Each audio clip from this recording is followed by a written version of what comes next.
Hello guys, welcome to Defence Warrior Prince YouTube channel. और सबसे पहले आपसे माफ़ी चाहूँगा कि मैंने इतने दिनों से वीडियो पोस्ट नहीं करी। मैं बिज़ी था, 2 हफ्ते हो गए मैंने वीडियो पोस्ट नहीं करी, तो आज सोचा कि वीडियो पोस्ट करते हैं। और पिछली वीडियो को आपने बहुत अच्छा सपोर्ट दिया, thank you for supporting guys. तो मैंने वादा किया था या मैंने बोला था कि मैं अपनी वीडियो में बताऊँगा किस तरह से आपको अपने आप को बेहतर बनाना है, क्योंकि जब अपने आप को बेहतर बनाओगे, जब एक फ़ौज के ऑफिसर कहलाओगे। और इन फ्यूचर तुम्हें, मैंने जब भी बोलता हूँ कि in future as a officer तुम्हें सर्व करना है फॉर कंट्री। तो गाइज, आज हम बात करने वाले हैं कि how to improve your self, अपने आप को एक बेटर पर्सन। तो मैंने अपनी एसएसबी के लिए प्रिपेयर करा था, एक बुक थी द एसएसबी गाइड करके आई थिंक, और वो थी डॉक्टर NK नटराजन सर, जो कि भी ऑफिसर, जो कि commander post I think retire हैं, और वो एक बहुत ही अच्छे मेंटोर या फिर एक बुक के ऑथर भी हैं, और NDA की वो SSB देते हैं उसकी। तो आज हम बात करने वाले हैं कि एक 5 की पॉइंट्स जिससे तुम अपनी ऊपर अप्लाई करो और अपने आप का एक बेटर वर्जन बना सको, अपनी SSB इजीली क्लियर कर सको। जो कि बैकग्राउंड है वो देख सकते हो, बिजी शेड्यूल की वजह से एक बैकग्राउंड मतलब ऐसे ही सेलेक्ट किया और वीडियो चालू कर दी। तो वीडियो पे बैकग्राउंड पे ना जाके बस वर्ड्स पे जाना, और जो मैं बात बता रहा हूँ बस उस पर ध्यान देना, ना कि किसी और चीज़ पे, ठीक है। तो शुरू करते हैं इस वीडियो को बिना किसी देरी के।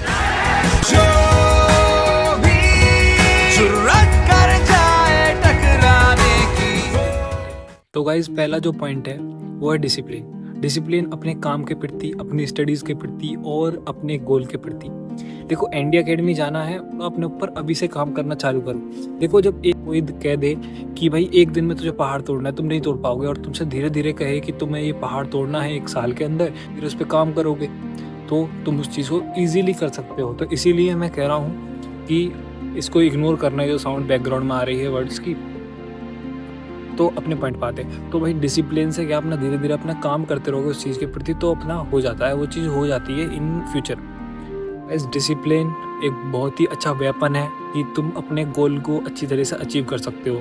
और डिसिप्लिन किस तरह से अपना सकते हो, देखो सबसे पहला तो अपना से अगर बियर्ड है तो सेव करके या छोटे बाल रख के, क्योंकि उससे थोड़ा अनुशासन आता है। अपने आप को एक फ़ौजी तरह समझते हो तुम, कि एक फ़ौजी हो इन फ्यूचर, तुम्हें एज अ सर्व करना है एज आर्मी, इन एयरफोर्स या फिर नेवी, जो भी तुम्हारा प्रेफरेंस है, ठीक है। तुम सोच सकते हो कि एज मुझे सर्व करना है। और सेकंड गाइज ये है कि अपना फॉर्मल कपड़े पहनो, फॉर्मल ड्रेसेस ट्राई करो और फॉर्मल शूज़ पहनो, क्योंकि उससे लगता है कि मैं एक फ्यूचर ऑफिसर हूँ या मैं एक जेंटलमैन कैडेट हूँ, ठीक है। तो उससे डिसिप्लिन आएगा तुम्हारे अंदर, थोड़ा भी तुम्हारे अंदर जो कॉन्फिडेंस बिल्ड होता है जब तुम अपने आप को शीशे के सामने देखोगे। इन फॉर्मल कपड़ों के साथ ही फॉर्मल शूज़ अच्छे लगते हैं, ना कि फॉर्मल शूज़ पहन लो और ऊपर ट्राउज़र पहन लो तो वो अच्छा नहीं लगेगा। ये है सेकंड पॉइंट अपना, ये है कि भाई फोकस ऑन नॉलेज। नॉलेज से हमारा मतलब है करंट अफेयर्स, ठीक है। तुम्हें नॉलेज होनी चाहिए कि हमारे देश में क्या चल रहा है। जब तक तुम्हें नॉलेज नहीं होगी कि तुम्हारे देश में क्या चल रहा है और नेबर कंट्रीज़ में क्या हो रहा है, तो तुम SSB के लिए प्रिपेयर नहीं हो। वहाँ पर पहले अपने आप को पहचानो कि तुम क्या हो, ठीक है। एनालाइज करो, अपने आप को पहचानोगे, उसके बाद में तुम अपना ट्राई करो किसके बारे में, करंट अफेयर्स के बारे में, क्योंकि करंट अफेयर्स भी ND के पेपर में 10 क्वेश्चन आते हैं करंट अफेयर्स के। करंट अफेयर्स के आते हैं, आर्मी एक्सरसाइज के आते हैं कि आर्मी ने आर्मी एक्सरसाइज या एयरफोर्स एक्सरसाइज, ये वाली एक्सरसाइज किसके साथ करी, कौन सी कंट्री थी। तो अपनी नेविंग कंट्रीज़ को पहचानो, मैप पढ़ो, ज्योग्राफी का मैप पढ़ो, ठीक है। इस सब की नॉलेज होनी चाहिए तुम्हें। और इसी के लिए मैं सोच रहा हूँ कि रोज़ सुबह 8 बजे या 9 बजे करीब मैं टेलीग्राम पे आपको पोस्ट कर दूँगा कि कल 8 बजे 9 बजे जितने बजे, तो कल से 8 बजे गाइज हम ट्राई करेंगे कि रोज़ सुबह करंट अफेयर्स की क्लास चले, और सुबह मेरे चैनल पे लाइव चलेगी, तो आ जाना सुबह सुबह 8 बजे, ठीक है। 8 बजे या फिर देखेंगे टाइम, कमेंट कर देना कि कितने बजे होनी चाहिए, तो उसी टाइम पे हम बात करते हैं अपने थर्ड पॉइंट के बारे में कि थर्ड पॉइंट क्या है। थर्ड पॉइंट है गाइस फोकस ऑन फिटनेस। अगर भाई देखो, तुमने मन बना लिया है कि तुम्हें आर्मी या एयरफोर्स या फिर नेवी में सर्व करना है एज एन ऑफिसर, तो ये फिटनेस चाहिए। क्योंकि देखो, ऑफिसर का काम होता है कि 40 या फिर जितने भी तुम्हें रिक्रूट्स मिले या तुम्हें एक बटालियन मिले, तो तुम्हें वो लीड करनी है। लीडरशिप क्वालिटीज़ होनी चाहिए तुम्हारे अंदर, तो फिटनेस होनी चाहिए, क्योंकि तुम्हारी जो टीम है उसको तुम इन्फ्लुएंस कर रहे हो कि मेरे ये फिटनेस और तुम्हारे अंदर ये कमी है। मैं ऑफिसर इसलिए हूँ कि मेरे पास ये क्वालिटीज़ हैं, तुम्हें ये दिखाना नहीं है, बस तुम्हारे मन में होना चाहिए कि मैं ऑफिसर इसलिए हूँ कि मेरे पास ये सब फिटनेस है, मेरी बॉडी इस तरह से है और इसकी बॉडी में ये फिटनेस नहीं है, ठीक है। तुम्हारी स्ट्रेंथ होनी चाहिए, तुम्हारे अंदर स्टेमिना होना चाहिए, तुम्हारे अंदर एंडोरेंस होना चाहिए। ये सब चीज़ें होंगी जब भी तुम्हारा स्टेमिना, या तुम फ्यूचर फौजी या फिर एज ऑफिसर कहलाने के काबिल हो। अगर तुम्हारे पास स्टेमिना नहीं है, तुम थक जाते हो, 1600 मीटर नहीं लग पाती तुमसे, तुम एज अ ऑफिसर नहीं बन सकते भाई, सच है पर नहीं बन सकता। तो अगर तुम 1600 मीटर नहीं लग रही, ठीक है, तो 1600 मीटर मतलब स्टेमिना बनाना, स्टेमिना बना, एंडोरेंस बना अपना, और अपनी फ्लेक्सिबिलिटी इंप्रूव करो, ठीक है। ये थर्ड पॉइंट। तीसरा पॉइंट, अगर कहीं ज़्यादा इस वीडियो से इन्फ्लुएंस हो जाए या तुझे लगे कि अब 1600 मीटर ही मारनी है, तो भाई अपने आप को इंजरी मत कर लेना, या फिर कोई भी एक्सरसाइज में इंजरी मत कर लेना। अगर इंजरी कर लोगे तो मेडिकल आउट हो जाओगे, और मेडिकल आउट नहीं होना है, ठीक है, क्योंकि एसएसबी आउट क्लियर हो गया और मतलब रिटर्न क्लियर हो गया और बस मेडिकल बचता है फिर तो मेडिकल आउट नहीं होना। मेडिकल आउट होते ही सब कुछ खत्म हो जाता है। अब गाइस फोर्थ पॉइंट के बारे में बात करते हैं कि फोर्थ पॉइंट ये है कि इम्प्रूव योर इंग्लिश स्पीकिंग। जी हाँ, इंग्लिश स्पीकिंग। क्यों? क्योंकि भाई it is unfortunate but English the communication way of SSB is also English.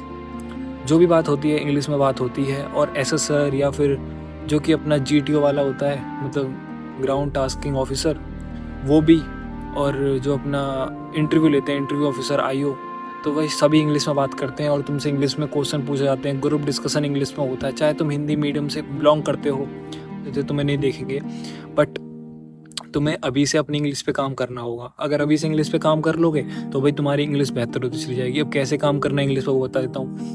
English देखो, डेली न्यूज़पेपर पढ़ोगे करंट अफेयर्स के लिए, सेकंड और फोर्थ पॉइंट को यहाँ पर लिंक कर दो, क्योंकि अगर तुम जनरल अवेयरनेस के लिए अपने न्यूज़पेपर पढ़ रहे हो तो इंग्लिश का पढ़ो ना। इंग्लिश पढ़ोगे, तुम्हें वर्ड हार्ड वर्ड लगेंगे, हार्ड वर्ड्स को एक कॉपी में या फिर एक नोटबुक बना लो सिनोनियम्स एंटोनियम्स की, तो उसमें लिखते जाओ, क्योंकि डेली अगर थोड़ा न्यूज़पेपर या फिर पढ़ोगे तो उससे तुम्हें इंग्लिश समझ आने लगेगी। समझोगे पहले इंग्लिश, फिर बोलना चालू कर दोगे। और मैंने आपसे पहले भी सजेस्ट किया था कि भाई टेलीग्राम पे मैंने चैनल बना हुआ है डिफेंस वॉरियर प्रिंस करके, सर्च करो या फिर डिस्क्रिप्शन में लिंक है उसको ज्वाइन कर लो। उस पर इंग्लिश स्पीकिंग का मतलब बैच डाल रखा है फ्री में, तो वहाँ जाके अपना देख लो, फ्री बैच है बिल्कुल। मेहनत करनी पड़ेगी भाई, इंग्लिश तो सीखनी पड़ेगी, ठीक है। इतने सारे पॉइंट मैंने बता दिए, 4 पॉइंट मैंने तुम्हें बता दिए। अब जो 5th पॉइंट है वो सबसे इम्पोर्टेंट, या फिर मतलब कह लो ये 4 पॉइंट जब फ़ायदेमंद होंगे तुम्हारे लिए जब वो 5th पॉइंट को अपने ऊपर अप्लाई करोगे। 5th पॉइंट ये है कि मैं भी करता हूँ इस पॉइंट को। आज मैं भी स्टूडेंट हूँ तुम्हारी तरह, सीडीएस के लिए प्रिपेयर कर रहा हूँ तुम्हारी तरह, एनडी के लिए प्रिपेयर किया था तो मुझे नॉलेज है। तो भाई 5th पॉइंट ये है कि टॉक विद योर सेल्फ, या फिर कह लो एनालाइज योर डे। 2 तरह से मैं इसको कह सकता हूँ। तो तुम्हें जो एनालाइज करना है कि जो मैंने आज पढ़ा या जो मैंने आज किया दिन में, वो क्या किया, और अपने ऊपर जो काम किया वो अच्छे के लिए किया, मतलब जो मैंने किया वो अच्छा किया, तो तुम्हें कॉन्फिडेंस मिलेगा, ठीक है, कि जो भी मैं कर रहा हूँ वो। एक सेकंड, ये पीछे, हाँ चलो ठीक है। तो जब भी वाइट होगा इसको इग्नोर कर देना।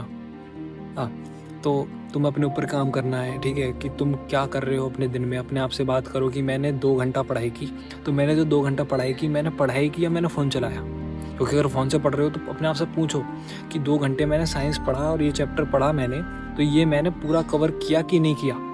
इसमें चैप्टर में मैंने यहाँ तक पढ़ा तो मुझे यहाँ तक मैंने पढ़ा ही, या फिर मैंने बस रीडिंग करके छोड़ दिया। वो अपना एनालाइज करो डे को। और हाँ, जब अपना डे एनालाइज हो जाए उसके बाद में सोने जाओ, go to for sleep, analyse your day और गो फॉर स्लीप। और हाँ, अगर जब जा रहे हो सोने से पहले तो एक छोटा सा काम और करो कि अपने डेली टारगेट्स पहले ही सेट कर लो। अगर डेली टारगेट्स एक दिन पहले सेट कर लोगे तो सुबह तुम्हें याद रहेगा कि भाई टारगेट्स पूरे करने हैं। मैंने अपनी पहले वीडियो में बताया हुआ कि डेली टारगेट्स बहुत ज़रूरी होते हैं कवर करने। डेली टारगेट्स की लिस्ट बनाओ और उन्हें कवर करो। जब तक वो कवर नहीं होते तो सोने मत जाओ। जब तक वो ये हैबिट अपने अंदर बनाओगे नहीं तो एनडीए क्लियर नहीं होना, एसएसबी क्लियर नहीं होना, ठीक है। तो अभी से काम करो, अपने ऊपर काम करोगे, इन 5 पॉइंटों को करो। अगर इंग्लिश बोलना सीख गए ना तो बहुत कुछ अपने अंदर इम्प्रूवमेंट होगी। इन 4-5 पॉइंटों में से अगर एक भी पॉइंट अपने जीवन में अपना लिया तो कहीं ना कहीं आगे एसएसबी में हेल्प मिलेगी। देखो, एनडीए हर कोई क्लियर कर लेता है, एसएसबी में सबसे ज़्यादा बच्चा आउट होता है। 750 बच्चा क्या नाम है एसएसबी के लिए जाते हैं आई थिंक, और हाँ 750 बच्चे जाते हैं, 7-8 हज़ार शायद रिटर्न देते हैं और उसमें से 700-800 का रिटर्न निकलता है। अब 400-500 सेलेक्ट होंगे, 400-450 सेलेक्ट होंगे। तो भैया तुम्हें पता है कि क्रीम चाहिए उनको, ठीक है, मतलब उनको क्या चाहिए, मैन नहीं चाहिए, उनको चाहिए जेंटलमैन। क्या चाहिए? जेंटलमैन। और जब तक अपने आप को जेंटलमैन नहीं बनाओगे तो ऑफिसर नहीं बन पाओगे। तो ठीक है, यही था आज की वीडियो में। और जो भी कोई कमेंट हो, डाउट हो, इस वीडियो में नीचे कमेंट बॉक्स है तो जाके कमेंट कर देना।